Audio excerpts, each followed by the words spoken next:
Dani K. White. I'm the author of Decluttering at the Speed of Life, and welcome to my new guest room.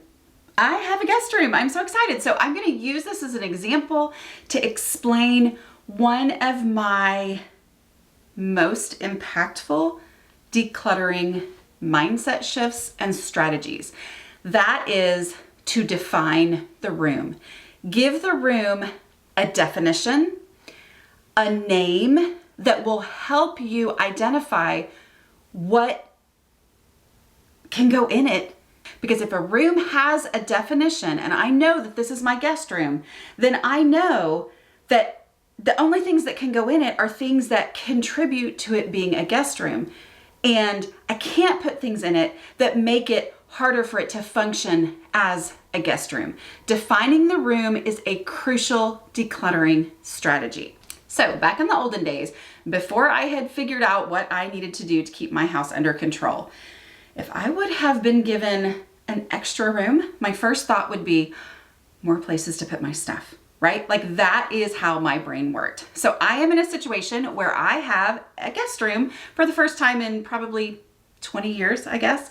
My oldest, who's 22, moved out on his own, which is exciting, and he took all his stuff. And so I was left with an empty room in my house. In the olden days, I would have thought, okay, this is gonna help me with my overwhelming clutter issues because it will be able to give me more places to put things, right? But I know from experience that that never ends well, right? So the story of the last time I had a guest room, which was when that same kid was probably 2 years old and the kid editing this video was a baby.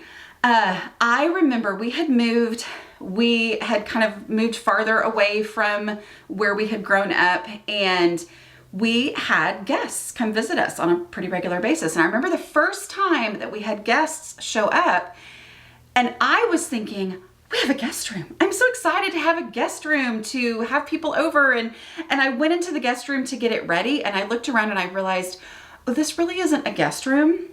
This is a storage room with a bed in it.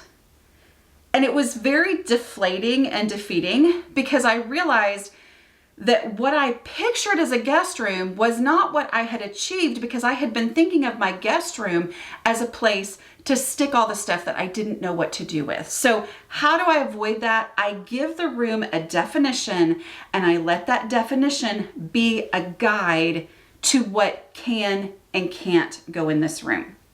For some of you, that's all you need to hear, right? Like you just heard define the room, that determines what can and can't go in there. Got it. Okay, y'all can move on. Now I'm gonna go into great detail and how this actually plays out in the midst of decluttering my house. For those of you who are still really wrapping your brain around this, okay? So let's go back to the container concept. Maybe we'll remember to link it there. The container concept is basically this.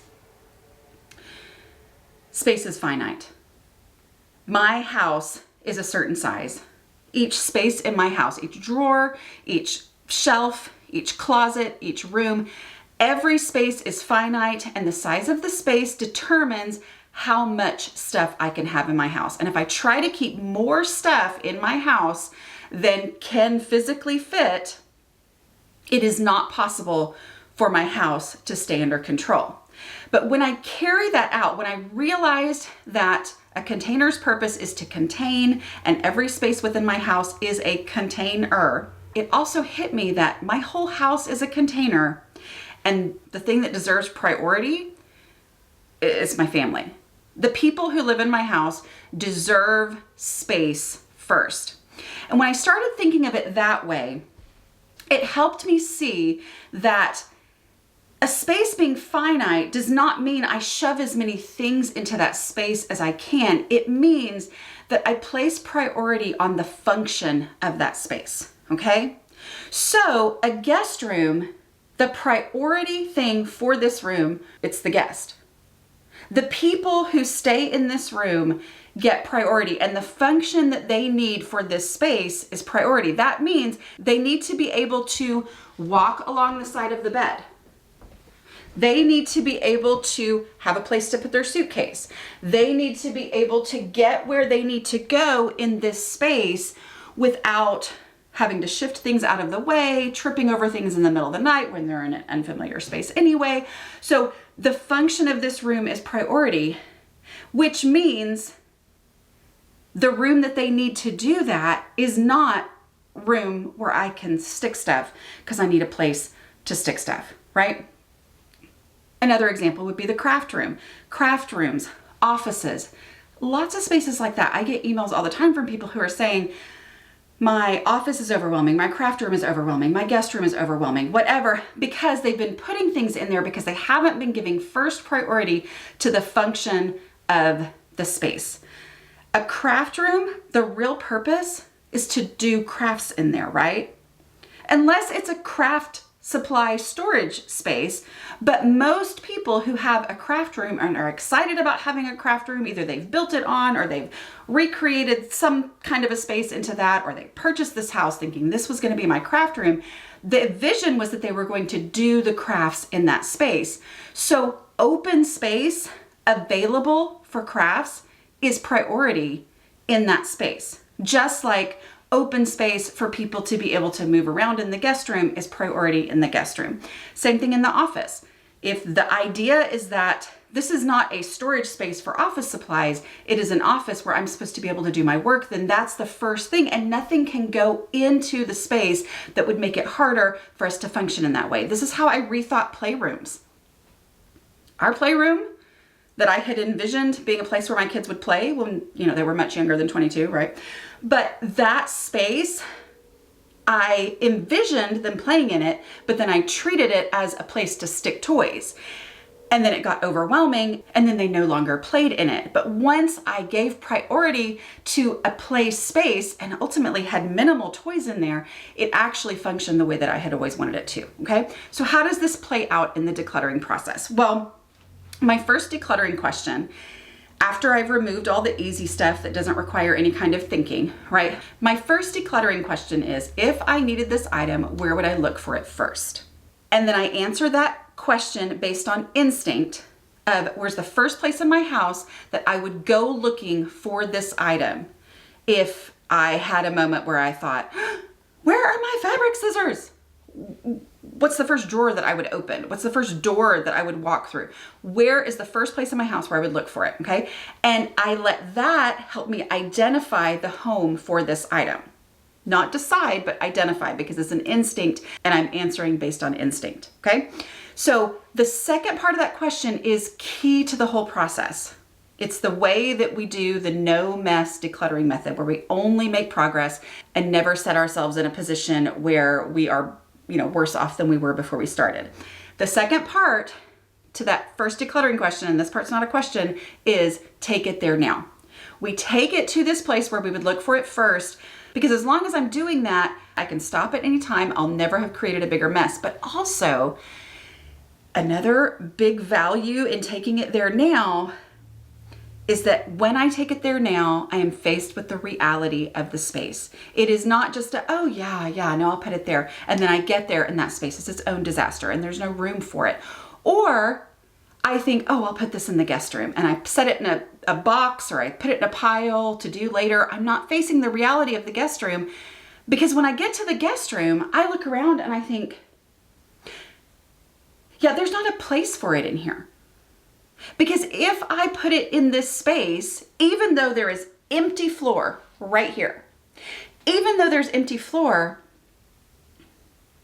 if I put this item on the floor right here, then this is no longer a functional guest room, right?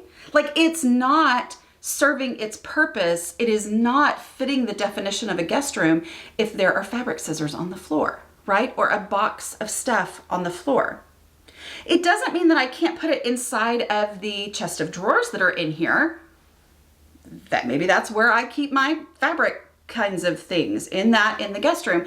But I want my guest room to serve its function, to fit its definition of being the place where guests can come in and relax and not be tripping over all my stuff that I was too scared to get rid of, right?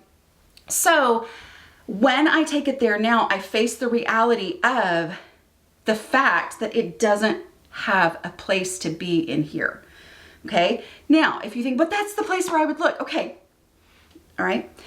Sometimes if your reaction is a place that doesn't make sense if you're trying to get your house under control. Like a lot of times people say, but I look for the screwdriver on the coffee table. That's where it always has been. That's where but I don't want it to be on there. So this doesn't work for me. No. We say, okay, if this space was under control and where I wanted it to be, then where would I look for it? Okay. So it's not that I can't keep the fabric scissors. It's that this can't be the place for it because this is the guest room.